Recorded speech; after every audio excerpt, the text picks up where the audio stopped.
এই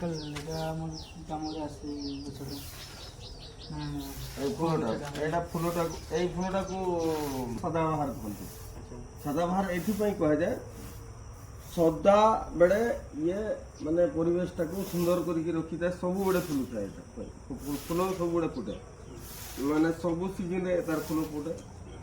ସେଥିପାଇଁ ତାକୁ ସାଦା ସାଦା ମାନେ ହାର୍ ଟାଇମ୍ ବାହାର କହିଲେ ସୌନ୍ଦର୍ଯ୍ୟ ଇଏ ମେଣ୍ଟେନ୍ କରିକି ରଖିଥାଏ, ସେଥିପାଇଁ ସଦାବାହାର କୁହାଯାଏ। ଆଉ ଏଟାକୁ ବୋଟାନିକାଲି କହନ୍ତି ଇଏ କାଥାରାନ୍ତସ୍ ରସିୟସ୍, କାଥାରାନ୍ତସ୍ ରସିୟସ୍ ହେଲା। ଇଏ ବହୁତ ପାୱାରଫୁଲ୍ ମେଡିସିନ୍। ତ ୟାର ଫୁଲ ପତ୍ର ଏଗୁଡ଼ା କ୍ୱାଣ୍ଟିଟି ଜଣେ ଲୋକ ବଢ଼େଇ ବଢ଼େଇ ଯାଉଥିବ, କମେଇ ଯାଉଥିବ, ତାର ଆକର୍ଡିଂଲି ତାର ଯଦି ବଡ଼ିରେ ବ୍ଲଡ଼ ସୁଗାର ଅଛି ନା, ସୁଗାର ଡାଇବେଟିସ୍ ଅଛି, ହେଲେ କେତେ ଡାଇବେଟିସ୍ ଅଛି ସେଇ ଅନୁସାରେ ଯଦି ତାର ଡାଇବେଟିସ୍ 250 ଖଣ୍ଡେ ଅଛି, ତାହେଲେ 3-4ଟା ଖାଇକିରି ଦେଖିବ ସେଠାରେ କେତେ କଣ୍ଟ୍ରୋଲ ହେଇଯାଉଛି। ବେଶୀ ଶୀଘ୍ର କଣ୍ଟ୍ରୋଲ ହେଇଗଲେ ସମସ୍ତଙ୍କର ବଡ଼ିରେ ଅଲଗା ଅଲଗା କାମ କରେ, ବେଶୀ କଣ୍ଟ୍ରୋଲ ହେଇଯିବ ନା ଧାଇଁକିନା, ହେଲେ ଟିକେ ପତ୍ର ସଂଖ୍ୟା କମେଇ ଦେବ କି ଫୁଲ ସଂଖ୍ୟା କମେଇ ଦେବ ଖାଲି ପେଟରେ ହେଲା। ଫୁଲ ପତ୍ର ସଂଖ୍ୟା କମେଇ ଦେବ, ବେଶୀ ଯଦି କମି ଯାଉଛି, ଆଉ ଯଦି କମୁନାହିଁ, କଣ୍ଟ୍ରୋଲ ହେଉନି, ଫୁଲ ସଂଖ୍ୟା କି ପତ୍ର ସଂଖ୍ୟା ଗୋଟେ ବଢ଼େଇ ଯଦି ଖାଉଥିବ, ହେଲେ ଡାଇବେଟିସ୍ ବ୍ଲଡ଼ ସୁଗାର ନା ସେଟା କମିଯିବ ହେଲା। ତାପରେ ୟାର ଏଇଟା ଆମର ଆସ୍ଥାମାରେ ବି କାମ କରିବ। ଆସ୍ଥାମା କହିଲେ ଶ୍ୱାସ ରୋଗ, ବ୍ରୋଙ୍କାଇଟିସ୍ରେ ବି କାମ କରେ। ବ୍ରୋଙ୍କାଇଟିସ୍ କହିଲେ କଫ ରୋଗ, କଫ ଶ୍ୱାସ ରୋଗ ଗୁଡ଼ାରେ ଯାହା ଟିକେ କଣ ହେଇଯାଉଛି ବଡି, ତାର ଏଇଟା କାମ କରିବ ହେଲା। ତାର ଏଇ ପତ୍ର ଆଉ ଫୁଲ ସୁଗାରରେ ବି କାମ କରିବ, ପ୍ରେସରରେ ବି କାମ କରିବ, କିନ୍ତୁ ତାର ଚେରଟା ପ୍ରେସର ପାଇଁ ବହୁତ ସାଂଘାତିକ କାମ କରିବ।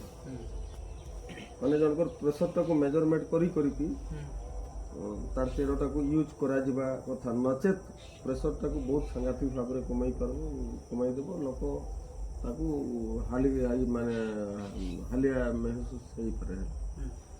ତ ଏଇଟାର ବୋଟାନିକାଲ ନାଁ ହେଉଛି କାଥାରାନ୍ତସ୍ ରସିୟସ୍ ହେଲା। ଏଇଟା ହେଉଛି ପ୍ରେସର ଆଉ ସୁଗାର ପାଇଁ ବହୁତ ଇଫେକ୍ଟିଭ କାମ କରେ। ପ୍ରେସର ପାଇଁ ତାର ଚେରଟା ବହୁତ ସ୍ପିଡ କାମ କରେ, ଆଉ ସୁଗାର ପାଇଁ ତାର ଫୁଲ ପତ୍ର ଏଗୁଡ଼ା କାମ କରେ। ତାକୁ କ୍ୱାଣ୍ଟିଟିଟା କେମିତି ଇଏ କରିବାର ଅଛି, ଯେମିତିକି ଜଣେ ଲୋକ ମେଜରମେଣ୍ଟ କରି ଏଇଗୁଡ଼ା କିରେ କେତେ ମେଜରମେଣ୍ଟ କରିବାର ଅଛି, କେମିତି ମ୍ୟାନେଜ କରିବାର ଅଛି। ଗ୍ଲୁକୋମିଟର ଜଣେ ଲୋକ ରଖିଥିବ ନା ସୁଗାର ଚେକ୍ କରିବା ପାଇଁ, ଆଉ ପ୍ରେସର ଚେକ୍ କରିବା ପାଇଁ ତାର ଇଏ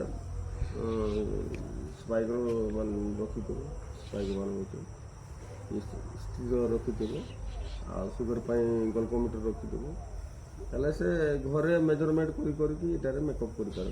କିନ୍ତୁ ଏଟାର ଗୋଟେ ପ୍ରୋବ୍ଲେମ୍ ହେଉଛି ଖାଇବାରେ ଇଏ ଟେଷ୍ଟ ନାହିଁ ଲାଗେ, ମାନେ ପିତା ଲାଗେ, ତ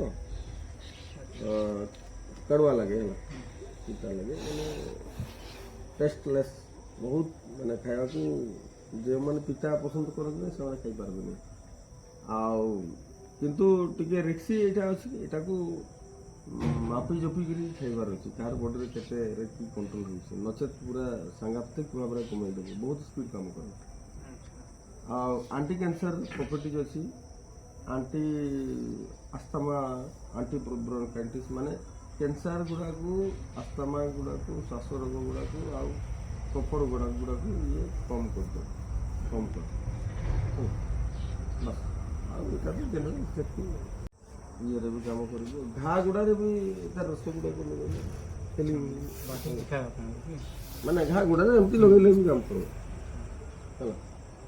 ଆଉ ଇଏଟା ସୁଗାର ଫୁଗାର ଗୁଡ଼ାରେ ଚବାଇ କରି ଖାଇବ ନା, ଏମିତି ତୁଳିଲା ଟିକେ ଧୋଇଦେଲା, ନଚେତ ସଫା ଗୁଡ଼ା ଚବାଇ କରି ଖାଇବ।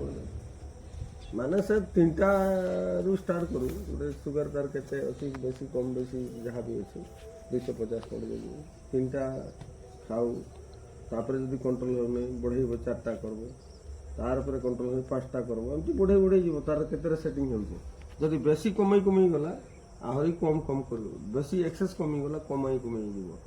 ସେଇ ଷ୍ଟାର୍ଟିଂ କରିବା ପୂର୍ବରୁ ନା ବେଳେ ଗ୍ଲୁକୋମିଟର ଥିବା ଦରକାର, ଗ୍ଲୁକୋମିଟର ଅଳ୍ପ ବ୍ଲଡ୍ ଖର୍ଚ୍ଚ ହୁଏ ମାନେ ସୁଗାରଟାକୁ ମେଜରମେଣ୍ଟ କରିବା ପାଇଁ। ଆଉ ସେ ବ୍ଲଡ୍ ଟେଷ୍ଟ କରିବ ପାଥୋଲୋଜିରେ ତ ଏତିକି 2 ml କରିକି ସେ ଡ୍ର କରିବ ନା। ଗ୍ଲୁକୋମିଟର ହେଲେ ଏମିତି କରିଦେଲେ ଟିକେଟା ବାହାରିଲା ମାନେ ମଶା କାମୁଡ଼ିଲା ରକମ ରକ୍ତ ବାହାରିବ। ସେଟାକୁ ଡେଲି ଚେକ୍ କରିକି ସେ ଇନକ୍ରିଜ୍ ଡିକ୍ରିଜ୍ କରିପାରିବ। ଲାଷ୍ଟରେ ଯେତେଟା ନମ୍ବର ତାର ସେଟ୍ ହେଇଯିବ ନା, ସେଟ୍ ହେଇଗଲା ସେତିକିରେ ସେ ବେଶୀ କମୁନି ବେଶୀ ବଢ଼ୁନି, ଗୋଟେ ତାର ମେଣ୍ଟେନ୍ ନର୍ମାଲ ଷ୍ଟେଜ୍ରେ ରହିଗଲା ସେତିକିଟା ପତ୍ର ଖାଇବ। କିନ୍ତୁ ପ୍ରୋବ୍ଲେମ୍ ଏଇଟା ହେଲା କି ମାନେ ପାଟିଟାକୁ ସେ ଅସ୍ୱାଦୁଆ କରିଦିଏ, ସ୍ୱାଦ ଆଉ କମିଯାଏ ମାନେ ପିତା ଜିନିଷ। ଠିକ୍।